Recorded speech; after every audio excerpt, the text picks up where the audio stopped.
नमस्कार दोस्तों, आज हम इस वीडियो में आप लोगों को श्रम विभाजन और जाति प्रथा का टोटल ऑब्जेक्टिव क्वेश्चन बताने वाले हैं। दोस्तों यह वही किताब है जिस किताब से आपके बोर्ड परीक्षा में हमेशा से क्वेश्चन पूछता है और अभी भी पूछता रहेगा, क्योंकि इसमें जितना भी ऑब्जेक्टिव सब्जेक्टिव क्वेश्चन दिया रहता है ना, इस किताब में सारा का सारा एग्जाम में पूछता है, ठीक है ना। और इसी से टॉपर भी पढ़ते हैं ना, तो 460 470 नंबर लाते हैं, ठीक है। तो आपको मैं तैयारी यहाँ से करा देता हूँ। ये बुक महंगा पड़ता है इसलिए मैं खरीदा हूँ और आप लोग को तैयारी करा रहा हूँ, ठीक है ना। तो यहाँ पर दोस्तों आप लोग अच्छे से तैयारी करिएगा। यहाँ पर आपका पहला नंबर क्वेश्चन है, श्रम विभाजन और जाति प्रथा के लेखक कौन है। कितना बार पूछा गया है सब कुछ यहाँ पर बता भी दिया गया है। तो इसका सही जवाब दोस्तों हो जाएगा आपका ऑप्शन नंबर ए हो जाएगा, बाबा साहब भीमराव अम्बेडकर होंगे, ठीक है ना। श्रम विभाजन और जाति प्रथा के लेखक है बाबा साहब भीमराव अम्बेडकर। अगला क्वेश्चन है, बाबा साहब भीमराव अम्बेडकर का जन्म किस परिवार में हुआ था।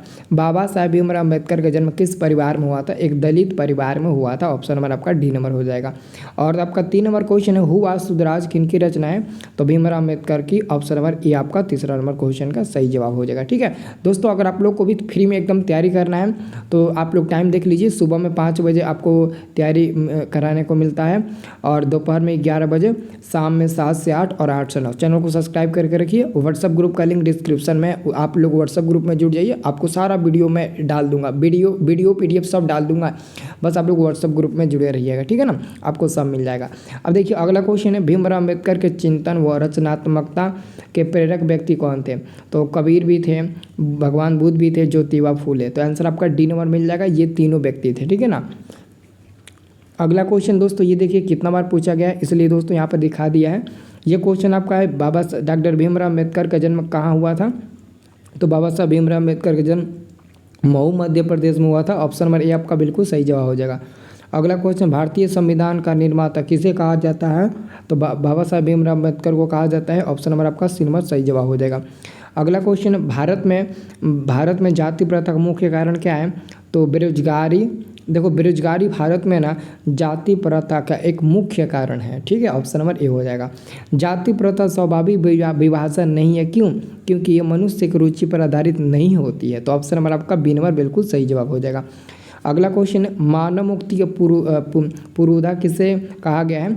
तो बाबा साहब भीमराव अम्बेडकर को कहा गया है। आंसर आपका सी नंबर सही जवाब हो जाएगा। अगला हमारे पास क्वेश्चन है, डॉक्टर भीमराव अम्बेडकर का जन्म कब हुआ था। तो डॉक्टर भीमराव अम्बेडकर का जन्म, ये भी क्वेश्चन 2 बार पूछे गए ऑलरेडी दोस्तों। यहाँ पर देख सकते हैं, इसका आंसर हो जाएगा आपका डी नंबर। बाबा साहब भीमराव अम्बेडकर का जन्म 14 अप्रैल 1891 ईस्वी में हुआ था। अगला क्वेश्चन है, आदर्श समाज स्वतंत्रता समानता भ्रातृत्व पर आधारित होगा, यह किसने कहा था। तो बाबा साहब भीमराव अम्बेडकर ने कहा था। ऑप्शन नंबर बी हो जाएगा। अगला क्वेश्चन है, भारत की राष्ट्रीय क्षमता का पूर्ण विकास किस व्यवस्था में संभव है दोस्तों। तो ये आपका 12 नंबर क्वेश्चन का सही जवाब हो जाएगा, समाजवादी व्यवस्था में। ऑप्शन नंबर आपका सी नंबर बिल्कुल सही जवाब हो जाएगा। अच्छे से आप लोग याद कर लीजिए, ठीक है।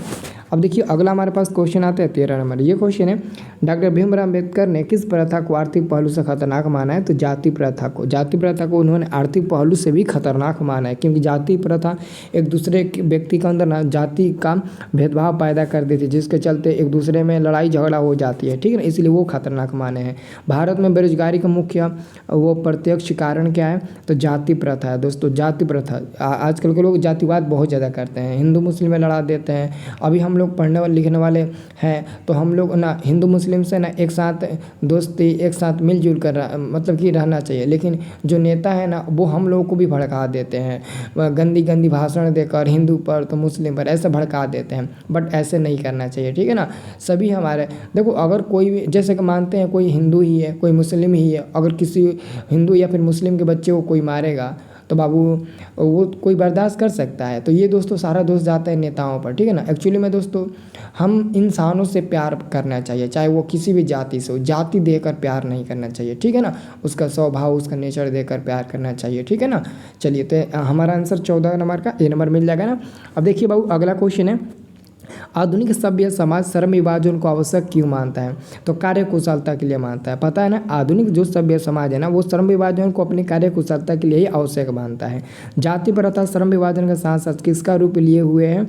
तो श्रम विभाजन का भी। ऑप्शन नंबर आपका सी नंबर 16 का सही जवाब हो जाएगा। अगला दोस्तों हमारे पास क्वेश्चन है, ये आपका क्वेश्चन है, श्रम विभाजन और जाति प्रथा पाठ बाबा साहब भीमराव अम्बेडकर के किस भाषण का संपादित अंश है। तो एनिलिएशन ऑफ कास्ट। ऑप्शन नंबर आपका सी नंबर सही जवाब हो जाएगा। अगला क्वेश्चन, मूल नायक क्या है दोस्तों? मूल नायक है, ये क्वेश्चन एग्जाम में दोस्तों पूछा गया है 1-2 बार, लेकिन शो नहीं किया है, वो अलग की बात है, लेकिन मेरे को याद आ रहा है ये आपका पत्रिका है, ठीक है ना, याद रखना पत्रिका ना होगा, बहुत लोग अखबार भी कहते हैं, पत्रिका होगा। डॉक्टर भीमराव अम्बेडकर के पिता का क्या नाम था?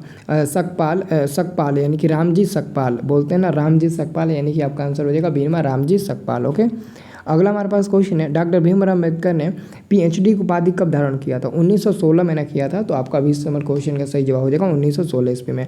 आधुनिक मनु कहा गया है, तो डॉक्टर भीमराव अम्बेडकर को कहा गया है दोस्तों आधुनिक मनु या फिर पुरुधा, ये सब बाबा साहेब भीमराव अम्बेडकर को कहा गया है, तो डी नंबर सही जवाब हो जाएगा। अगला क्वेश्चन है, the caste in India their mechanism में किन की रचना है? तो Baba Saheb Bhimrao Ambedkar, option number A हो जाएगा। 23 नंबर क्वेश्चन है, भीमराव अम्बेडकर की रचना है, तो भीमराव अम्बेडकर की ई वाला है आपका, the rise and fall of the Hindu women, आपका बी नंबर वाला सही हो जाएगा, क्योंकि बाबा साहब भीमराव अम्बेडकर का ये रचना है, ऑप्शन नंबर बी वाला जो दिया है ना वही आपका है। अगला क्वेश्चन आपका है, किनके प्रोत्साहन पर बाबा साहेब उच्चतम शिक्षा हेतु न्यूयॉर्क गए थे?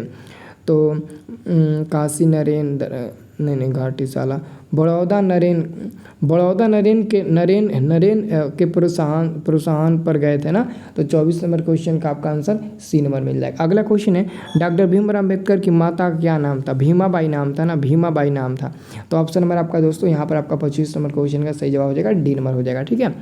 अब देखिए अगला हमारे पास क्वेश्चन आता है 26 नंबर, ये आपका क्वेश्चन है कि जाति प्रथा किस प्रकार का श्रम विभाजन है? जाति प्रथा किस प्रकार का श्रम विभाजन? स्वाभाविक, यानी कि आपका 26 का स्वाभाविक नहीं है, नहीं देखो क्वेश्चन बहुत कंफ्यूज करके पूछा है। जाति प्रथा किस प्रकार का श्रम विभाजन है? तो जाति प्रथा स्वाभाविक विभाजन नहीं है, क्यों? क्योंकि वो रुचि पर आधारित नहीं होते, यानी कि अस्वाभाविक होगा, ठीक है ना, इसको याद रखना है। जाति प्रथा के अनुसार श्रम विभाजन का आधार क्या है? जाति प्रथा के अनुसार श्रम विभाजन का जो मुख्य आधार होता है वो क्या होता है? तो कोई पैसा, मतलब कि पैसा नहीं, पेशा मतलब कि कोई रोजगार वगैरह, ठीक है ना, तो आपका पैतृक पैसा, ऑप्शन नंबर सी हो जाएगा। अगला क्वेश्चन है, बुद्धा एवं हिज धम्मा के लेखक कौन है? तो बाबा साहब भीमराव अम्बेडकर होंगे, डी नंबर सही जवाब हो जाएगा। अगला दोस्तों हमारे पास क्वेश्चन है कि श्रम विभाजन और जाति प्रथा शीर्षक किनके द्वारा हिंदी रूपांतरित है? तो ललई सिंह यादव, ये क्वेश्चन एग्जाम में 3 बार पूछा गया लेकिन शो नहीं किया है। आधुनिक सभ्य समाज कार्यकुशल आवश्यक मानती है, तो किसे? तो श्रम विभाजन को, ऑप्शन नंबर ए सही जवाब हो जाएगा।